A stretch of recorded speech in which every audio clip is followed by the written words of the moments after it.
Barchaga assalomu alaykum. Sizlar bilan Prinsessa. Bugungi videomizda artefakt va reker bo'ladi obunachilar. Kanalda boshladi. Ya'ni reker va artefaktni tung sahur degan kurgan uylarini ko'rib olamiz. Kanalda boshladik. Artefaktni ko'rib olamiz. Buniki normalni. Mayli, birinchi bo'lib rekerdan boshlaymiz. Rekerni tung sahur degan uychasini ko'rib chiqamiz. Qani yuqoriga chiqqanimiz bilan chiroyli eshiklar bizni kutyapti. Xo'sh, bu yerda negativ negerlarning yotoqxonasi ekan. Bu yerda stullar, bu yerda o'tirib qilib ovqatlanar ekanmiz. Da tepamizda esa sariq chiroqlar. Svetni ekonom qilishga o'chirib qo'yamiz. Mayli. Obunachilar, rekerning uyi kichik, oddiyroq ekan.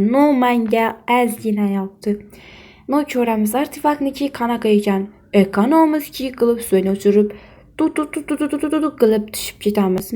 Mayli, obuna bo'linglar, like bosinglar. Bizga tezroq 5000 olishimiz kerak. Obuna bo'lgan bo'lsanglar, hamma o'sha sev tomosha qiladigan artefaktni ko'rsamiz. Endi reker yozimizda gapimizda aytaylik. Reker sanui salgina kichikroq ekan va oddiyroq. Ozgina o'zing ustingga ishlasang normalroq bo'lardi degan umiddaman. Mayli, senga ondan 5 qo'yaman. Endi artefaktnikiga o'tamiz. Artefakt. Xo'sh, ketdi artefakt yoniga.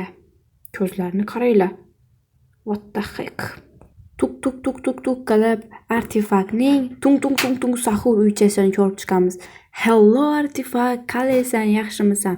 Sani uyingni, ya'ni tung sahur uychangni ko'rib chiqamiz. Obuna bo'linglar, like bosinglar. Mana bu artefaktcha uchun. Mayli, ketdi, yuqoriga chiqamiz.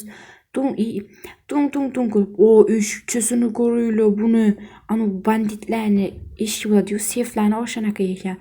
Mayli, aylantirib chiqamiz. Och davay. Dahshat. Rangi jigar rangi ekan, yotoqni vashshi ko'p ekan. Mana bunda chiroqlar.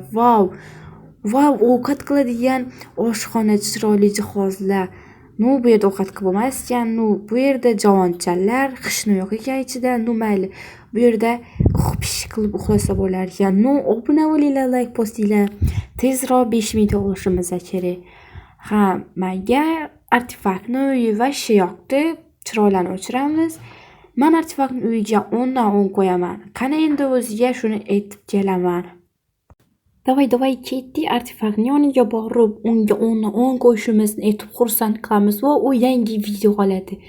Artefakt senga vashshi zo'r xabarim bor. Ya'ni men sen uyingga 10 dan 10 qo'ydim. Chunki sen uy rekerniga qaraganda vashshi katta va chiroyli ekan. Senga omad, reker xafa bo'lmaysiz degan umiddaman. Artefakt siz g'olib bo'ldingiz bugungi o'yinda. Bugungi o'yinda artefakt g'olib bo'ldi. Keyingi videoda qaysi youtuberlarni chaqirib kommentariyada yozing.